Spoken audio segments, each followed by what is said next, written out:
Bonjour. Peuple congolais civilisé, j'ai parfois l'impression que le Ngaya Sassou Denis ne jouit pas de toutes ses facultés mentales. Ces fanatiques et autres turéféraires me diront que ce n'est qu'une impression. Soit. Tenez. Comme à son habitude, l'usurpateur de pouvoir au Congo-Brazzaville a encore menti. Sans gêne, il a encore joué son disque rayé sur la paix, tout en ignorant ce qu'il se passe de nauséabond, de criminels, de misérables et de malheureux dans son propre pays, pour ne parler que des autres, tels que la Libye, la République centrafricaine, la Syrie, etc. Ce qui n'a pas manqué de susciter une série de vannes, de critiques, un tollé sur les réseaux sociaux. D'autre part, sa chasse aux selfies avec les autres dirigeants du monde élus démocratiquement dans leurs pays respectifs, à l'instar d'Emmanuel Macron, l'embuscade tendue à Christine Lagarde du FMI, la poignée de main ferme et brutale à la dame de la CPI contrainte de prendre la pause avec le mec, quelle honte, alimente mon impression. Je vous propose quelques extraits du discours humoristique du tyran de la Lima, ponctué par la lecture que je vais faire de certaines réactions vives émanant de Facebook. Je note avec intérêt la haute portée du thème de ce débat général. En effet, rendre la priorité à l'être humain, garantir la paix et la vie décente à tous sur une planète préservée,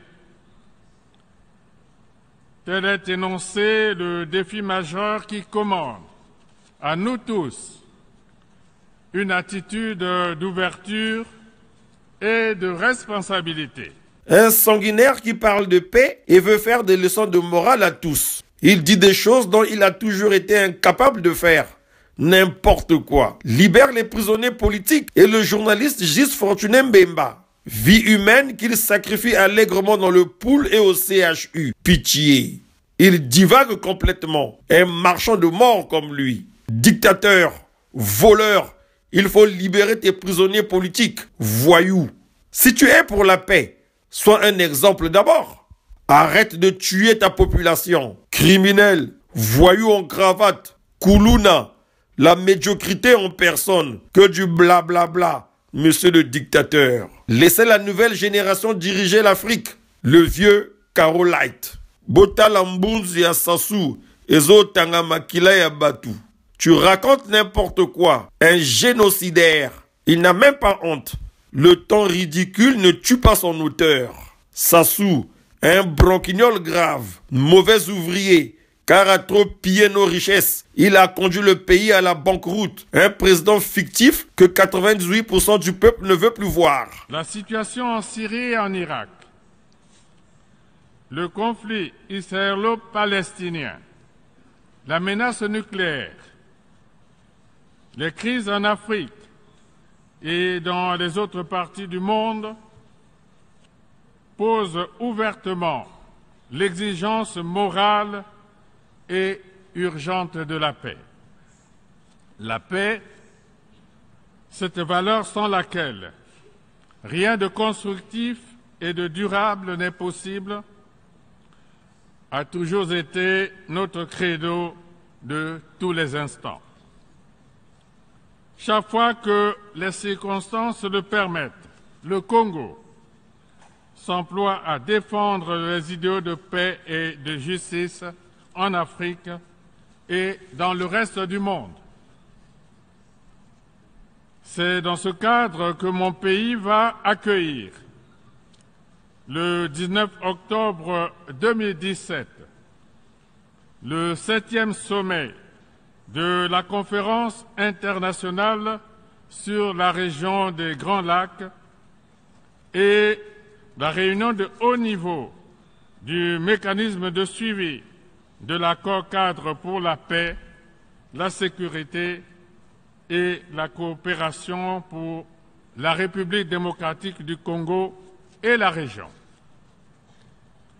Ce sommet offrira l'opportunité d'envisager les voies et moyens de règlement des différentes crises en cours dans cette partie de notre continent. Outre la République démocratique du Congo, d'autres pays de la région des Grands Lacs sont confrontés à des crises diverses.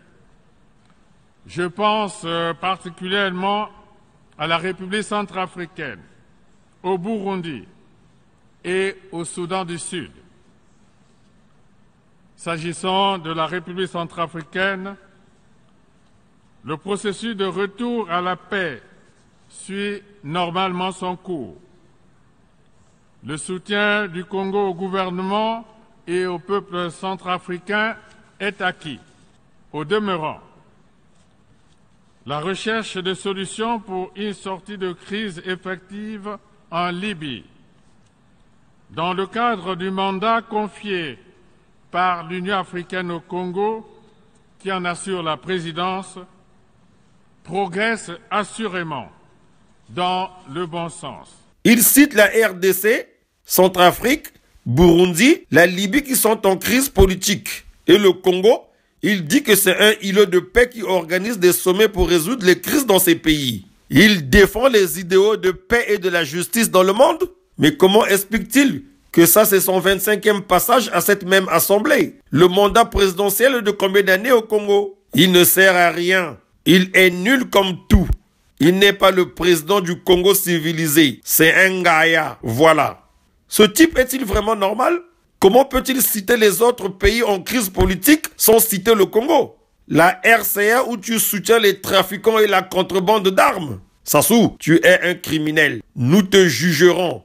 T'inquiète, ta comédie va prendre fin bientôt. Un fou de 82 ans qui est un tueur en série qui vient parler à l'ONU, ce dictateur n'y a pas sa place. Rien de consistant. Oh, la honte. Pathétique. Mais vous aurez l'argent où? Le pays est en crise. Oh, il n'y a pas de salaire. Tu parles de paix en Libye pendant que tu mets à feu et à sang le département du Poul. Le Congo devient un nid d'insécurité à tel point que tu te balades toi-même avec une armada de militaires et engins blindés. Les Congolais ne veulent pas de toi, assassin né. Tu as appauvri le Congo avec ta mauvaise gouvernance. Vol, détournement de fonds publics à des fins personnelles. Monsieur Chokoman, piètre dirigeant dictateur. Tu cites seulement les autres? Mais il fallait commencer par ton propre pays avant d'aller chez les autres. Dit-on, la charité bien ordonnée commence par soi-même. Un gars qui bombarde sa propre population. L'Afrique est touchée par le drame de l'immigration au large de la Méditerranée. De même, les déplacements forcés des populations vers des espaces plus hospitaliers du fait des changements climatiques donne la mesure de la détresse des hommes, des femmes et des enfants qui en sont victimes.